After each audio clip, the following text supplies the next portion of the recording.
Subscribe করুন আমাদের YouTube চ্যানেলে।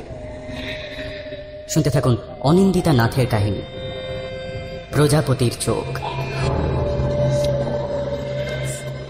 প্রকৃতি তার কিছু কিছু উপাদান আমাদের চোখের বাইরে রাখে, মনে হয় কোনো বিশেষ কারণেই রাখে। কিছু জিনিস এত বিশাল যে তার সম্পর্কে সম্যক ধারণা করতে পারি না আমরা, আবার কিছু জিনিস এতই ক্ষুদ্র যে তার ভেতর কি বিভৎসতা লুকিয়ে আছে তা আমাদের ধারণারও বাইরে। এই যেমন ধরুন আজকের গল্পে প্রজাপতির চোখ। আপাতভাবে ভারী নিরীহ একটা প্রাণ, রংচঙে শান্ত প্রকৃতির, কিন্তু ভালো করে লক্ষ্য করে দেখুন তো, সেই রঙের আড়াল থেকে কেউ কি উঁকি মারছে কোনো বিভৎস ইঙ্গিতে। শুনতে থাকুন অনিন্দিতা নাথের কাহিনী প্রজাপতির চোখ।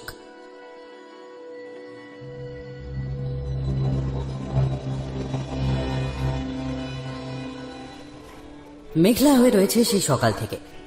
ঘড়িতে এখন সময় 3:30। আমি স্টেশনে পৌঁছে ট্রেনের অপেক্ষা করছি। একটা খবরের কাগজ কিনে নিয়ে 9A প্ল্যাটফর্মে একটা চেয়ারে বসে আছি। গুমোট করা একটা গরম, এক ফোঁটা হাওয়া নেই। খবরের কাগজটা আপাতত হাত পাখার কাজ করছে। কি একটা যেন ফড়ফড় করে চোখের সামনে থেকে উড়ে গেল। আরেকবার খবরের কাগজ দিয়ে সরানোর চেষ্টা করলাম। বাতাস কেটে দুবার বেরিয়ে গেল, সাথে আমার পায়ের সামনে কিছু একটা পড়ল। নিচু হয়ে দেখি একটা প্রজাপতি, বেশ বড়, রং বেরঙের পাখনা যেন প্রকৃতি মনের আনন্দে সাজিয়েছে। মরে গেল না?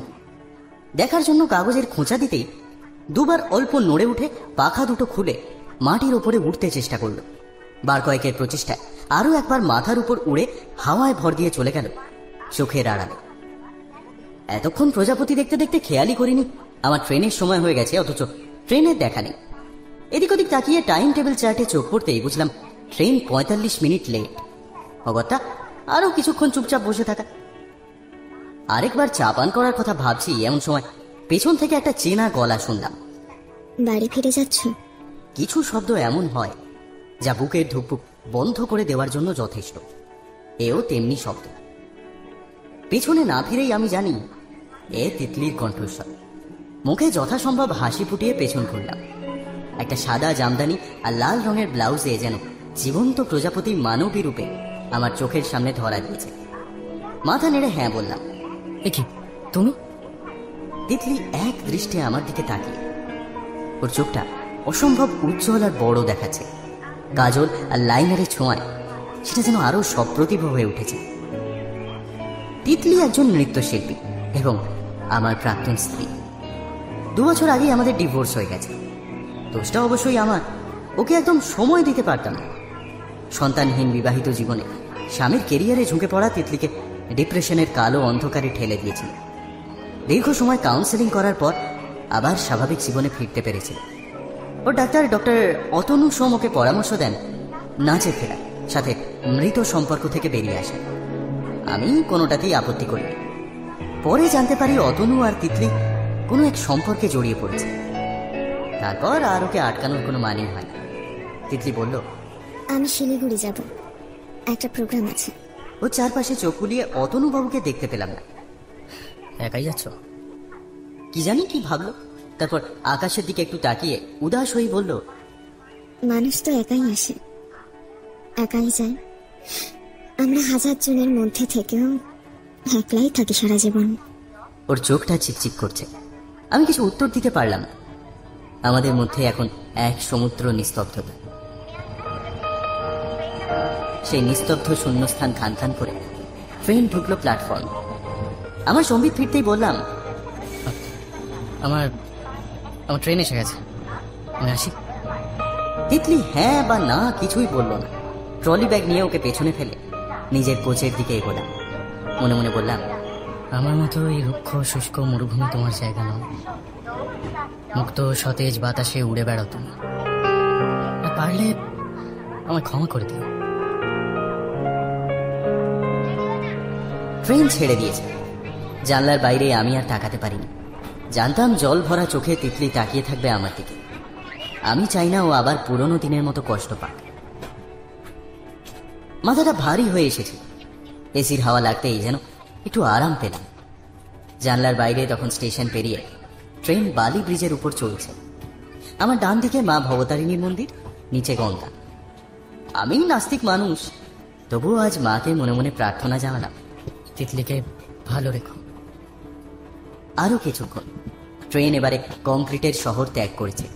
খালি মাঠ আর গাছপালা সন্ধ্যের অন্ধকারে দ্রুত গতিতে মিলিয়ে যাচ্ছে একে একে। এবারে বড় অস্বস্তি লাগলো। তাহা তো কিভাবে বসে থাকা যায়। খবরের কাগজে ডুব দিলাম। আপনি জানেন পৃথিবীতে এমন একটি পতঙ্গ আছে যার চোখের সংখ্যা 12,000? কথাটা ভেসে এলো আমার উল্টো দিকের সিট থেকে। ভদ্রলোক অনেকক্ষণ ধরে আমায় জরিপ করছিলেন। প্রথমে ব্যাপারটা খেয়াল করলেও পরে আর তেমন আমল দিবে। ট্রেন যাত্রায় ওরকম বহু লোকের সাথে আলাপ হয়েছে। লোকটার কথায় জবাব না দিলে অভদ্রতা মনে হয়। বললাম, হ্যাঁ, প্রজাপতির চোখের সংখ্যা 12,000। সে যখন আমাদের দিকে তাকায় তার 12,000 চোখের দৃষ্টি আমাদের উপর পড়ে। আসলে খালি চোখে দেখা তো এগুলো সম্ভব নয়, মাইক্রোস্কোপ দিয়ে দেখা যায়। ঠিকই বলেছেন। আসলে খালি চোখে দেখতে পাবেন না, বরং বলা উচিত সে সবাইকে দেখা দিতেও চায় না। এবারের কথাটা শুনে নড়ে চড়ে বসলাম। কি বলে লোকটা? প্রজাপতির মতো একটা কীট পতঙ্গ আমাদের সহজে দেখা দিতে চায় না। আমার ভ্রুকুটি দেখে লোকটা সিটের উপরে পা তুলে বসে জানলার দিকে উদাসভাবে তাকিয়ে বললেন, হ্যাঁ, বুঝেছি। আমার কথাটা মশাইয়ের বিশ্বাস হচ্ছে না, কিন্তু কথাটা 100% সত্য। বিকেল থেকেই মাথাটা একরকম ভারাক্রান্ত হয়েছিল। একটু মনটা হালকা করার অভিপ্রায় নিয়েই গুছিয়ে বসলাম। এই লম্বা ট্রেন জার্নিতে একা একা বসে থাকার চেয়ে এরকম জমিয়ে গল্প করার লোক পেলে কে ছেড়ে দেয়। সুযোগের সদ্ব্যবহার করেই বললাম, তা কিরকম যদি একটু বুঝিয়ে বলতেন। কথা শুরু হবে এমন সময় চা আর সান্ধ্যকালীন জলযোগ উপস্থিত। রাজধানীর এই আতিথেয়তা আমার ভীষণ প্রিয়। স্যান্ডউইচে কামড় দিতে দিতে ভদ্রলোক শুরু করলেন, এই এক অদ্ভুত ঘটনা মশাই, আমার ছেলেবেলার এক অদ্ভুত অভিজ্ঞতা। না, শুধু অভিজ্ঞতা নয়, এক ভয়ানক অভিশাপের কথা আজ আপনাকে বলবো। চায়ের পেয়ালায় সশব্দে একটা সুরূপ শব্দ করে চা খেতে খেতে গল্প শুরু হলো।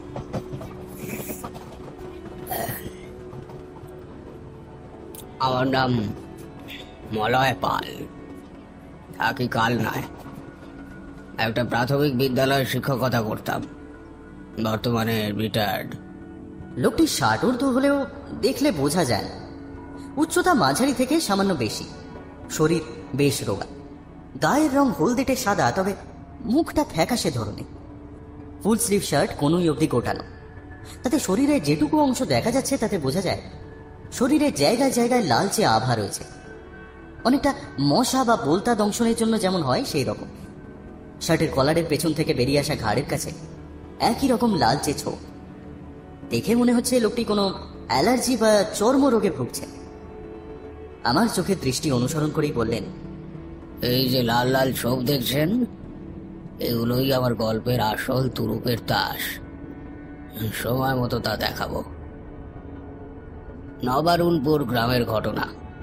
তখন আমি স্কুলে পড়তাম।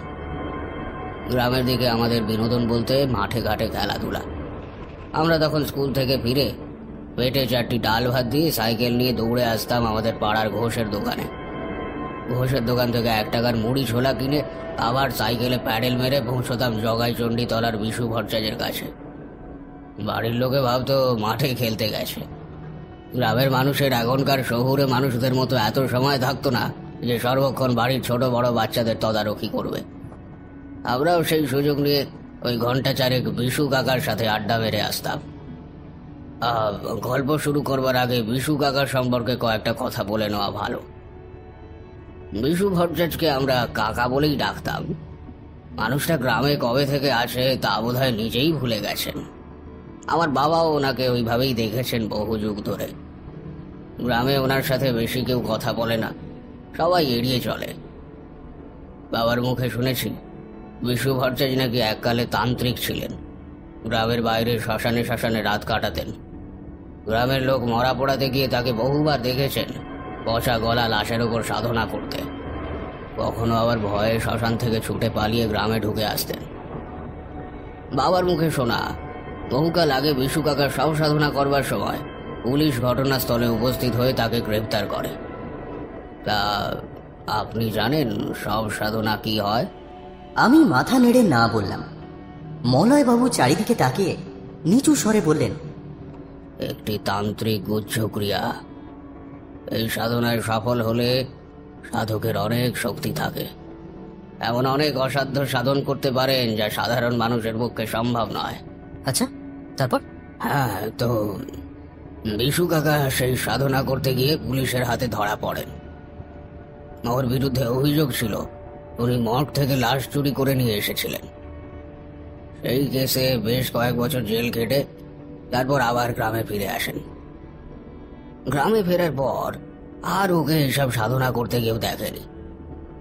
জেলে থাকতে কিছু হাতের কাজ শিখেছিলেন, তখন সেই সব তৈরি করে বিক্রি করে কোনো মতে দিন চলে।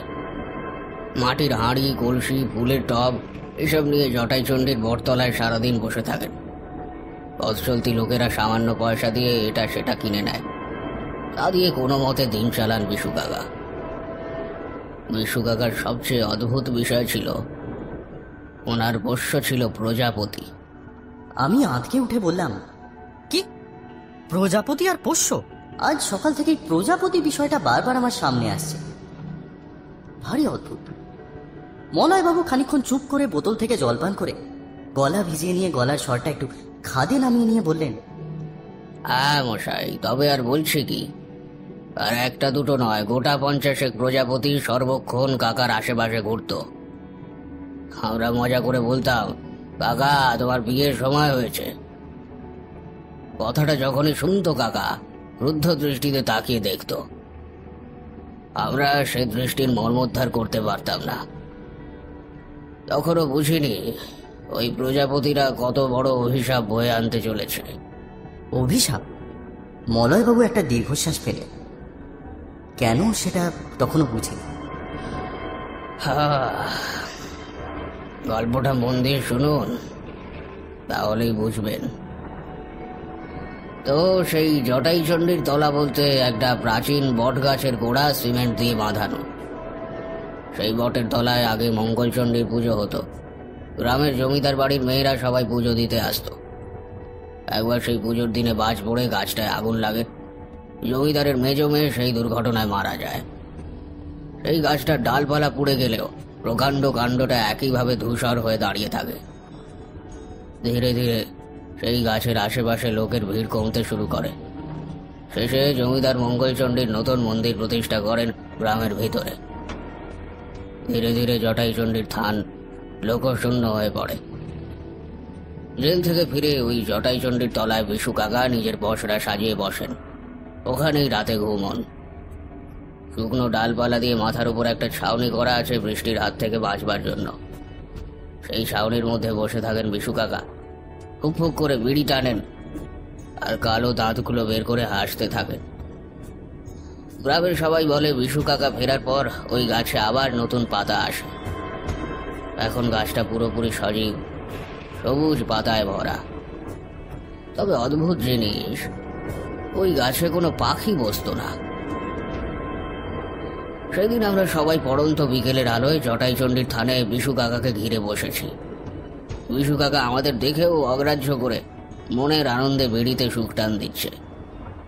আমরা নানা রকম শব্দ করে কাকাকে উত্তপ্ত করার সব রকম প্রচেষ্টা চালিয়ে যাচ্ছি।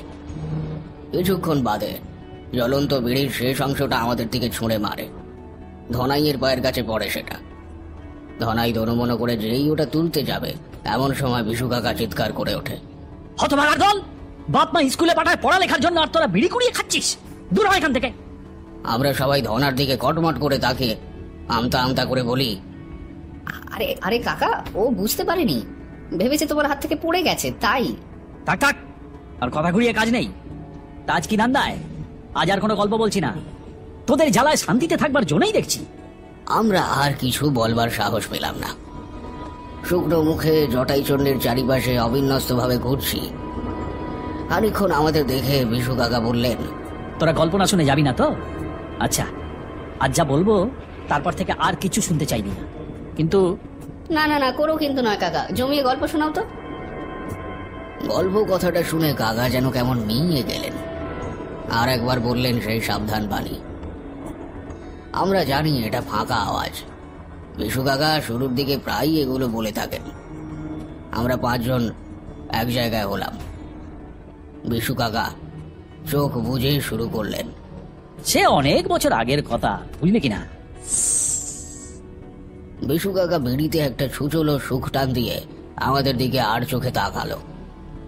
পটলা আমাকে হালকা করে কোনোই মেরে গো বেচারা মুখে জিজ্ঞেস করলো, কবে কাকা? সিপাহী বিদ্রোহের সময়? হ্যাঁ? কাকা রক্তাক্ত মতো মুখ করে চেঁচিয়ে উঠলো, ইতিহাসে আগের বার গাড্ডু মেরেছিলি না, আবার কাল নির্ণয় করতে এসেছেন, হত ফাঁকা। কাকার চোখ মুখ ততক্ষণে উজ্জ্বল হয়ে উঠেছে।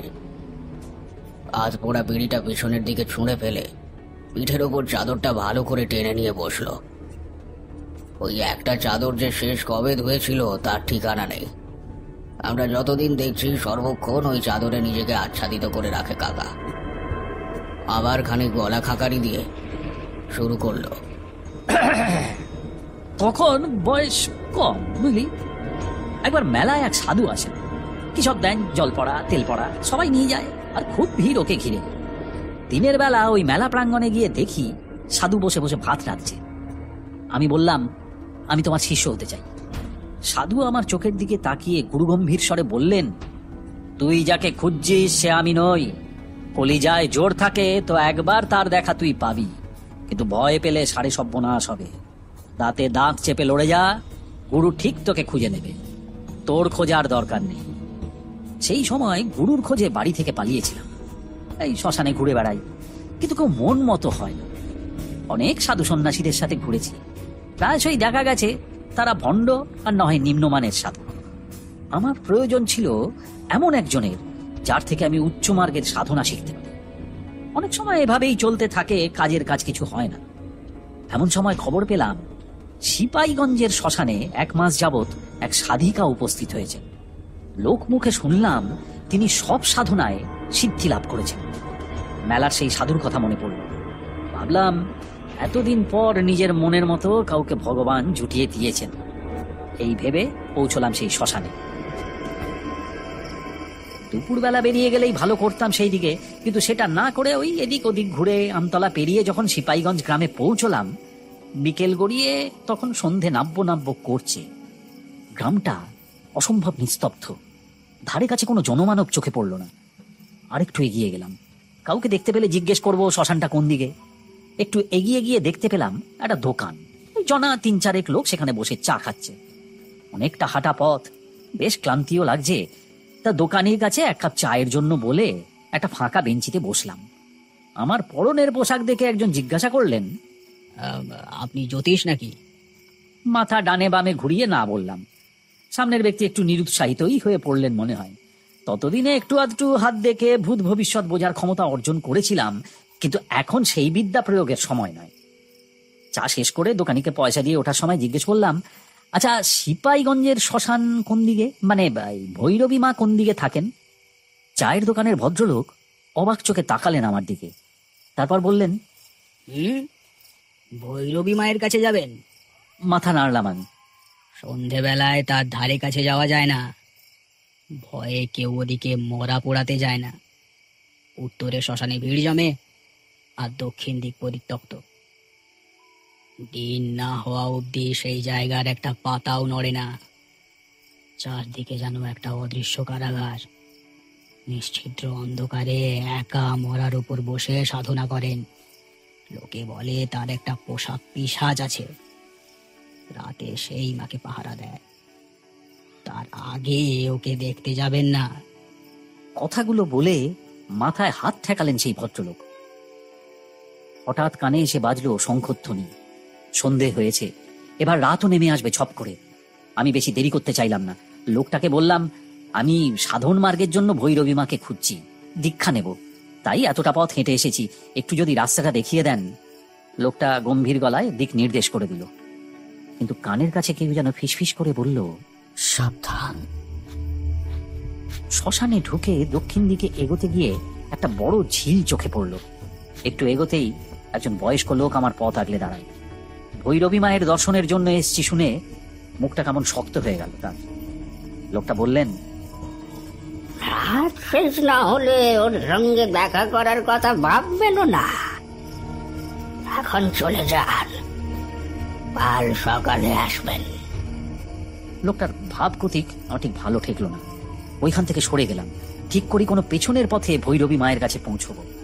এই লোকটার চোখ এড়িয়ে যেতে হবে। সেই পথ অনেক খুঁজে এক আবর্জনাময় স্থানে দেখি চোখ বুজে মা বসে আছেন। প্রতি গন্ধে চারিদিক ভরে গেছে। আমি সামনে এগিয়ে যাচ্ছি, এমন সময় একটা পোড়া কাঠ ছুঁড়ে মারলেন আমার দিকে। আমি আর ভয় এগোতে সাহস পেলাম না। একটু দূরে একটা অল্প উঁচু গাছে সেই রাতের মতো আশ্রয় নিলাম। এমনিতে রাতে শ্মশানে থাকবার অভ্যাস 1 বছরে হয়ে গেছে। ঠিক করলাম আজ রাতে এখানে কাটিয়ে কাল সকালে ফিরে যাব। ওই সাধিকা মনে হয় রাজি হবেন না, আর দুর্গন্ধে ওনার কাছে পৌঁছানো অসম্ভব। কাল সকালে আরেকবার চেষ্টা করে দেখব, যদি দীক্ষা দিতে রাজি হন, আর না হলে যেমন চলছে এতদিন তেমনি চলবে। গুরু বিনা এ পথে জীবন বড় দুর্বিষহ। তাই এত কষ্ট সহ্য করেও গাছের একটা শক্তপোক্ত ডালে বেশ বসার মতো জায়গা করে বসে রইলাম। রাতে এই জায়গায় আবার ভাম আর শিয়ালের উপদ্রব খুব। আধপোড়া মরা খেতে আসে। এই শ্মশানটা আমার গ্রাম থেকে প্রায় মাইল 5 দূরে। এতটা পথ হেঁটে আসতে বেশ ক্লান্তি বোধ করছিলাম। শ্মশানের পাশে ঝিল থেকে ঠান্ডা বাতাস বইছে। গরমের সময় এমন বাতাস যেন অমৃতের পরশ। চোখ ভারী হয়ে এলো আমার। কখন ঘুমিয়ে পড়লাম নিজেও জানি না, কিন্তু ঠিক ঠিক হাসির শব্দ শুনতে পেয়ে ঘুম ভাঙল। নিচের দিকে তাকিয়ে দেখি কেউ একজন ঠিক ওই গাছের নিচেই বসে আছেন। অন্ধকারের সামনে কয়েকটা আগুনের গোলা শূন্যে ভাসমান। চোখ সয়ে যেতেই বুঝলাম ওগুলো শিয়াল। দূরে দাঁড়িয়ে আছে, কিন্তু এদিকে এগোচ্ছে না। খসখস একটা শব্দ ক্রমশ বাড়ছে গাছের নিচে, যেন মনে হচ্ছে সেই ডাল বেয়ে কেউ ওপরে উঠে আসছে। ভয় লাগলো খানিকটা। সাপ নয় তো? এখানে সাপের কামড় খেলে কারোর সাহায্য পাবো না। পাত্তা দিলাম না সেই শব্দে। বুঝলাম সেই গাছের নিচে স্বয়ং ভৈরবী মা ধ্যানে বসেছেন। চোখ সয়ে যেতে বুঝলাম মায়ের হরিণের ছালের আসনের নিচে মরা রয়েছে। ঠিক তখনই শরীরের মধ্যে কেমন একটা হিমেল স্রোত হয়ে গেল। একটা বরফের হাত যেন আমার সারা অঙ্গে হাত বুলিয়ে দিয়ে গেল। গায়ের প্রতিটি রোমকূপ দাঁড়িয়ে আছে। এতদিন শ্মশানে থেকেছি, এরকম ভয়ের উদ্রেক হয়নি। আমি তখনও জানতে পারিনি আমার সাথে কি হতে চলেছে। অদ্ভুত সব শব্দ বাতাসে ভেসে আসছে, যেন অনেকের সম্মিলিত কান্নার রোল উঠেছে বাতাসে। প্রাণপণে তারা মুক্তির জন্য হাহাকার করছে। মাটি থেকে একটা ঘূর্ণি যেন আমার দিকে ধেয়ে আসছে। কয়েক মুহূর্তে সে ছেঁড়া কাগজের মতো আমার শরীরটাকে গাছ থেকে এক ঝটকায় নিচে ফেলে দিল। বললাম সে ভৈরবী মায়ের সামনে। মায়ের চোখ তখনও বন্ধ। ওনার পায়ের নিচের মরাটাকে দেখে হৃৎপিণ্ড বোধহয় 2-3 বার ধুকপুক করতে ভুলে গেল। দোকানের সেই লোকটা, যিনি আমায় সন্ধেতে এখানে আসতে মানা করেছিলেন, তার বিস্ফারিত চোখ দুটো যেন আমায় বলে যাচ্ছে, পালাও পালাও, এখনো সময় আছে।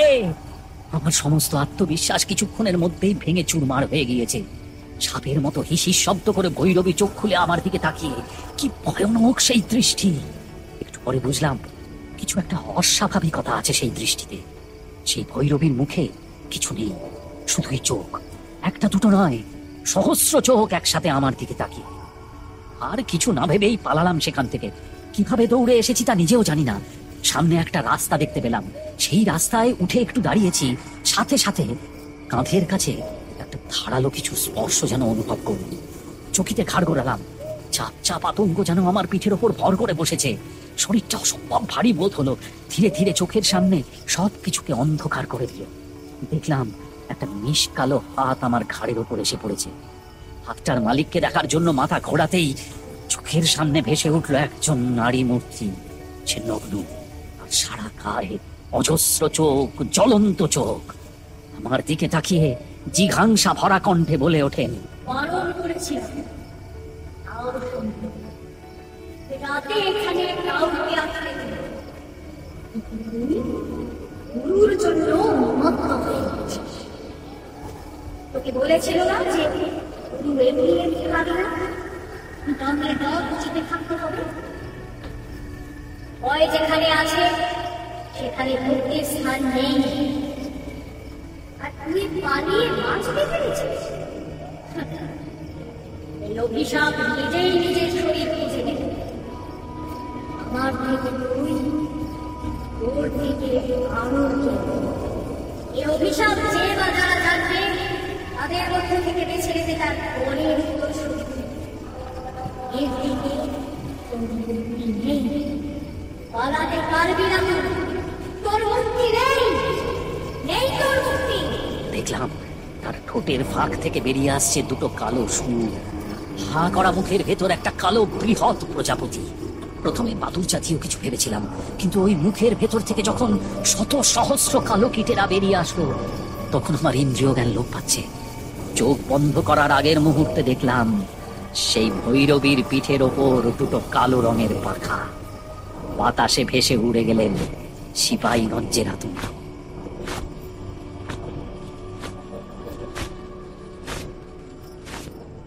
আবার যখন চোখ খুললাম তখন সদর হাসপাতালে। তারপর আমি আবার ফিরে আসি নিজের গ্রামে। গুরুর দেখা পাইনি, নদীর জল বয়ে চলা নুড়ি পাথরের মতোই ভেসে চলেছি। এই বলে থামলেন বিশু কাকা। হ্যাঁ, গল্প এবার শেষ, এবার তোরা দূরা দূরা। ব্যাস, আর কিছু নেই? করুণ মুখে আমি জিজ্ঞাসা করলাম। ধনা গোল গোল চোখ করে বলে, খুব ভয়ের গল্প তাই না কাকা? এটা পুরো আলিফ লায়লা। অন্যদিন হলে কাকা রেগে যেতেন, সেদিন রাগলেন না, বরং অদ্ভুত এক দৃষ্টিতে তাকিয়ে রইলেন আমাদের দিকে। সন্ধে নেমে এসেছে চারপাশে। একটা রাত চড়া পাখি চারিদিকের নিস্তব্ধতা কাটিয়ে ক্যা ক্যা করে ডেকে উঠল। আমার গাটা ভারী হয়ে এসেছিল, সেই শব্দে কেঁপে উঠলাম। সবাই দেখে চুপচাপ বসে আছে, কোনো কথা বলছে না। আমি বলে উঠলাম, এই চল রে, বাবা বাড়ি ফিরে না দেখলে কপালে দুঃখ আছে, তাছাড়া বাড়িতেও চিন্তা করবে। বট গাছের পাশে শোয়ানো সাইকেলগুলো নিয়ে উঠতে যাব, বিশু কাকা হঠাৎ উঠে দাঁড়ালো। মুখে একটা বঙ্কিম হাসি, গায়ের চাদর ফেলে আমাদের দিকে তাকিয়ে চিৎকার করে বলে উঠল, দেখ, ভালো করে দেখ তো, ভয় লাগছে আমার। আমরা সবাই দেখি কাকার সারা শরীর জুড়ে অজস্র চোখ জল জলে দৃষ্টিতে তাকিয়ে আছে আমাদের দিকে। কাকা অট্ট হাসি দিয়ে বললেন, আজ আমার মুক্তি, কিন্তু অভিশাপ থেকে তোদের মুক্তি নেই, পালাতে পারবি না, মুক্তি নেই।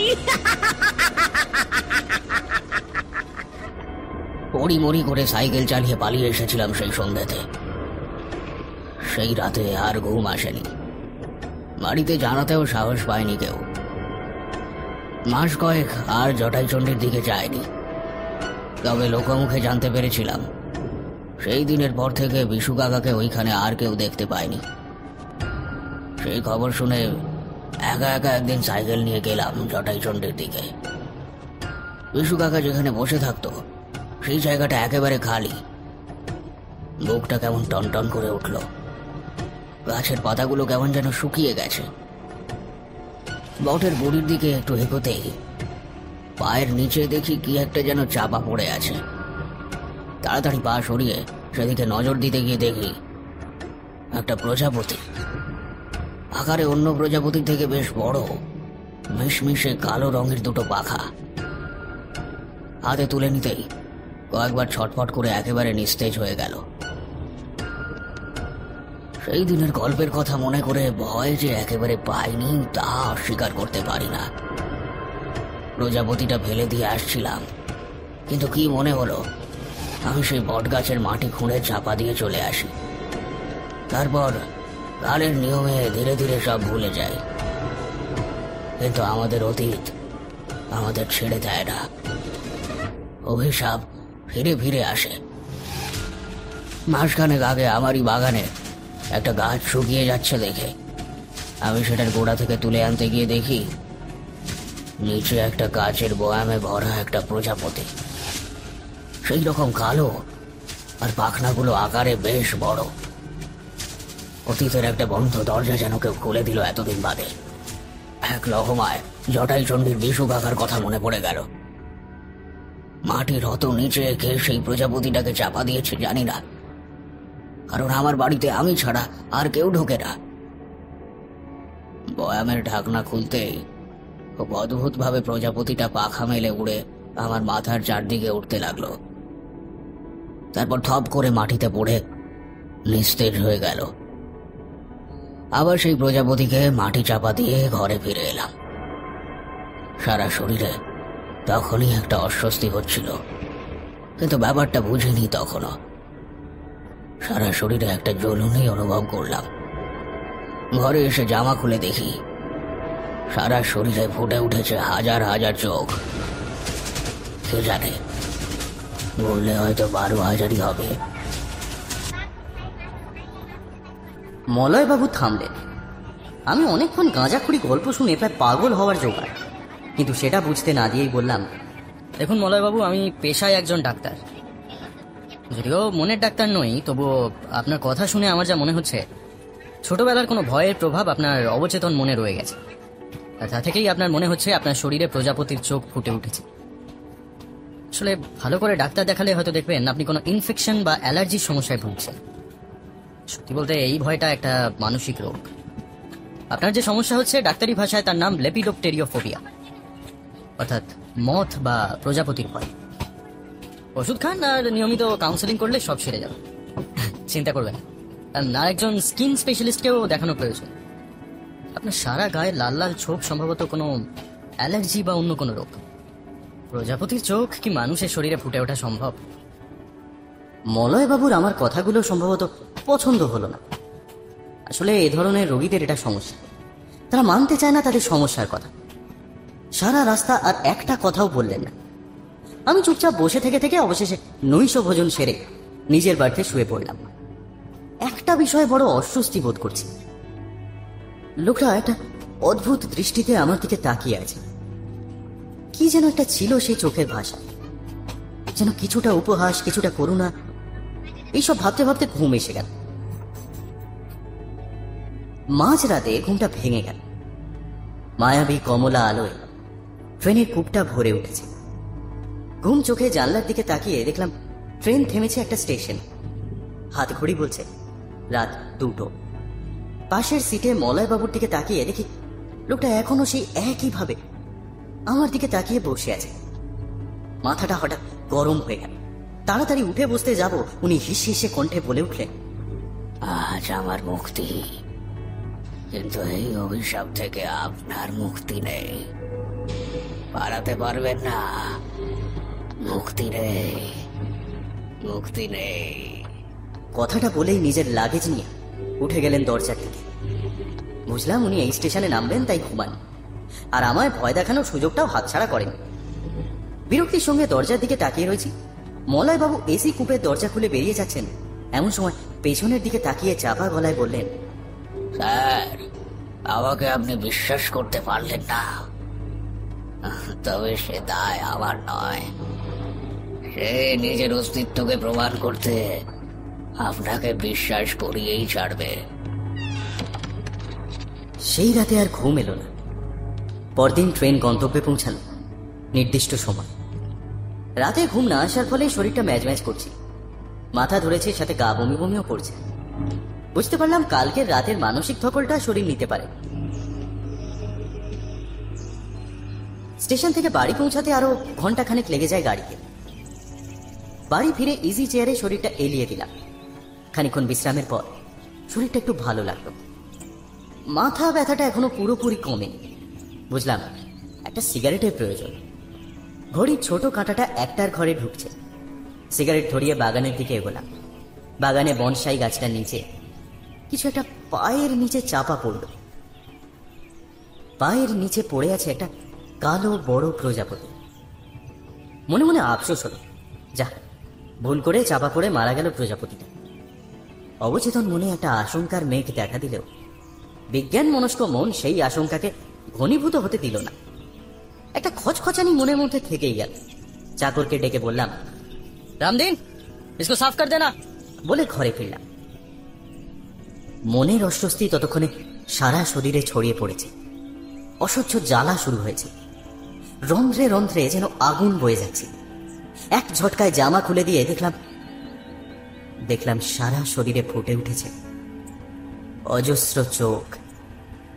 কে জানে, গুনলে হয়তো তারা সংখ্যায় 12,000-এ দাঁড়াবে। মাথার ভেতর থেকে ভেসে আসছে এক পরিচিত কণ্ঠস্বর। স্যার, এই চোখ বড় অভিশপ্ত, অভিশাপ থেকে মুক্তি নেই, পালাতে পারবেন না, মুক্তি নেই। তারপর থেকে আমিও সেই অভিশাপকে বয়ে নিয়ে চলেছি। আজকাল একাই থাকি, বড় কষ্ট হয়, মুক্তির জন্য কাউকে খুঁজে পাই না। অথচ এই অভিশাপ যতক্ষণ অন্যকে অজগরের মতো জাপটে ধরবে না, ততক্ষণ আগের জনের মুক্তি নেই। এ ছড়িয়ে যাবে, খুঁজে নেবে তার উত্তরসূরিকে। তাই ঠিক করলাম চিঠি লিখব, আর সেই চিঠি ছড়িয়ে দেব অনেকের মাঝে। যারা পড়বে, অবিশ্বাস করবে, ব্যঙ্গ করে উপহাসের সঙ্গে সবটাকে উড়িয়ে দেবে, তাদের মধ্যে থেকেই আমি খুঁজে পাবো আমার মুক্তির দূতকে। এই যে আপনি, হ্যাঁ আপনাকেই বলছি। পিঠের দিকে একটু জ্বলুনি হচ্ছে না? বাথরুমে যান, সযত্নে পোশাকটা খুলুন, দেখবেন 12,000 চোখ আয়না থেকে আপনাকেই দেখছে। চোখ বড় অভিশপ্ত, মুক্তি নেই, মুক্তি নেই, পালাতে পারবেন না, মুক্তি নেই, মুক্তি নেই।